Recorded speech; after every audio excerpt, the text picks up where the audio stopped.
All right, how we doing? UFC 273 just took place Saturday night. Sensational fights. And of course, the people's main event was KHAMZAT CHIMAEV taking on Gilbert Burns, and it is the one that stole the show. It got fight of the night, and the fight was so good that both men, KHAMZAT and Gilbert Burns, went home with the win bonus, even though technically Gilbert Burns didn't win the fight. Now, the fight was incredible.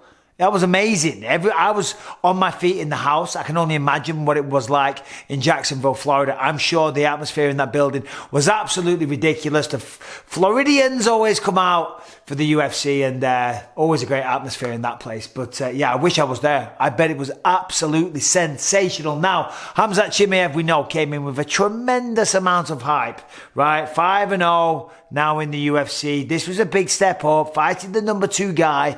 But as we know, KHAMZAT has this persona, almost like Superman.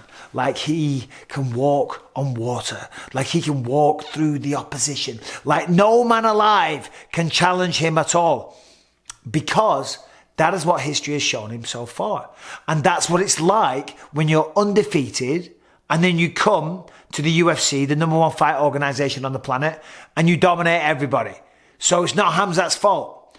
In fact, it's because KHAMZAT's great. But he, in his mind, believes I am just leaps and bounds above everybody and I will smash everybody, no problem. Everybody, I come here for everybody, kill everybody.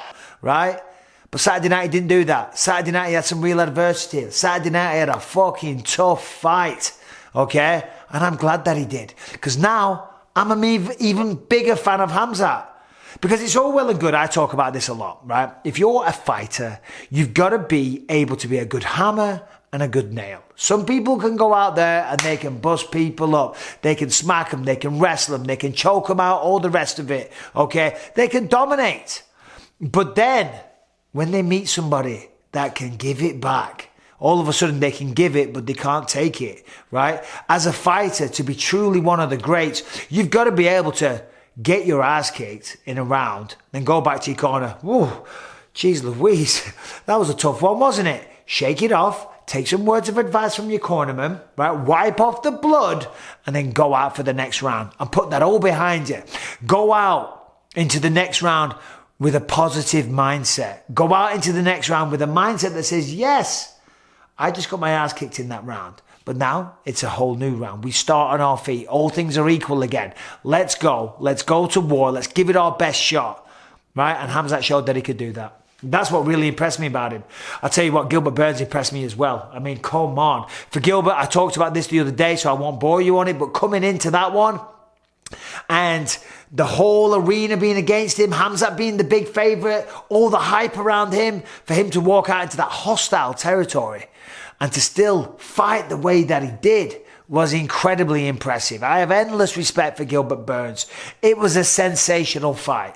But we're not here to do that because I already did a recap on that. We're here to talk about what is next for both men. Okay, now we'll start with Gilbert Burns. Gilbert Burns, former title challenger. He was the number 2 guy in the world. I think Boris KHAMZAT was at number 5, if I'm not mistaken. Could be wrong on that one. Don't unsubscribe. And talking of which, make sure you do subscribe and ring the bell. But I think he was like 5, wasn't he? Maybe I'm wrong. Maybe he was 11. I don't know. Gilbert was at 2, though. I can't imagine his stock drops too much. Now, what will happen is that KHAMZAT will take Gilbert's place. So Gilbert might go down to like 3 or 4 or 5, but not too low. So he's still in contention. He's still a fan favourite. And even though he lost the fight, as I said, Gilbert Burns just provided or reminded the world what a badass that he is. He just reminded the world that he's still capable of being a champ one day, right? So he's still there. So there's a lot to play for. So who is it next? I can't help but think, listen, we know KHAMZAT's going to fight Colby Covington. We're going to get to that one in just a second. But who did Colby Covington just fight? Well, he just fought Jorge Masvidal. Jorge Masvidal's lost 3 in a row now. Jorge Masvidal needs a win.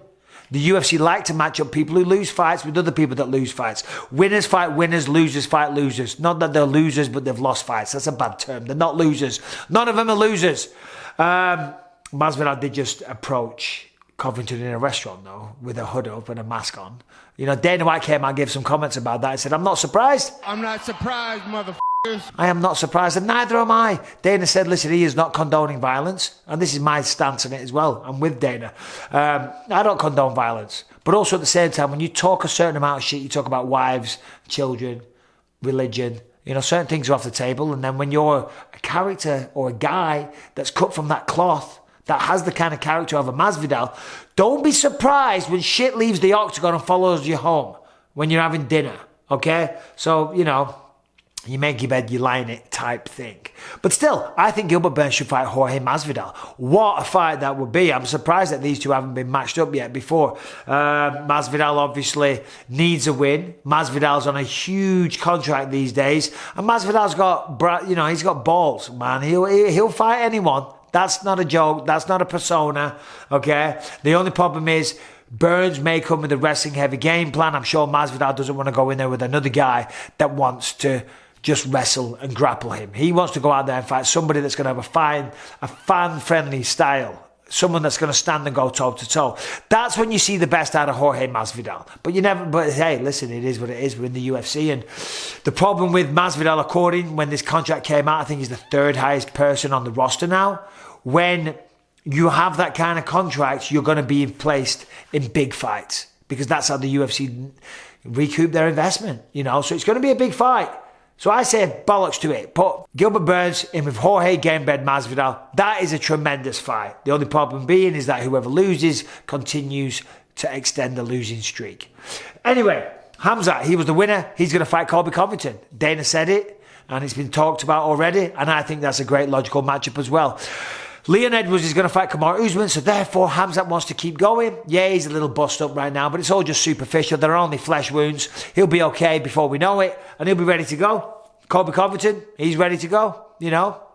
Other than a little cheeky three-piece and a soda at the restaurant, he hasn't taken much damage lately. So when you look at these two, it's going to be an interesting matchup. Size-wise, Khamzat. Wrestling credentials, well, credentials go to Colby, but Khamzat may be able to win a wrestling match just simply because he was a Swedish wrestling champion. He is a very good wrestler, but he's also bigger. Size and strength does matter in a sport like wrestling. Striking wise, again, Khamzat's taller and he's longer. And if he develops a game plan, then maybe we could see him get the striking advantage. Experience goes to Colby Covington without question. Conditioning and pace. They both got good conditioning and pace, but Colby's is on another level, so we'll give him the advantage there. What I'm saying is, after Saturday night, Gilbert Burns showed that Khamzat is merely a human. Now we know that, but he did have everyone kind of fooled, kind of conned, kind of like thinking, wow, who is going to be able to stop Khamzat Chimaev? Well, now we know there is people that will be able to stop him, you know.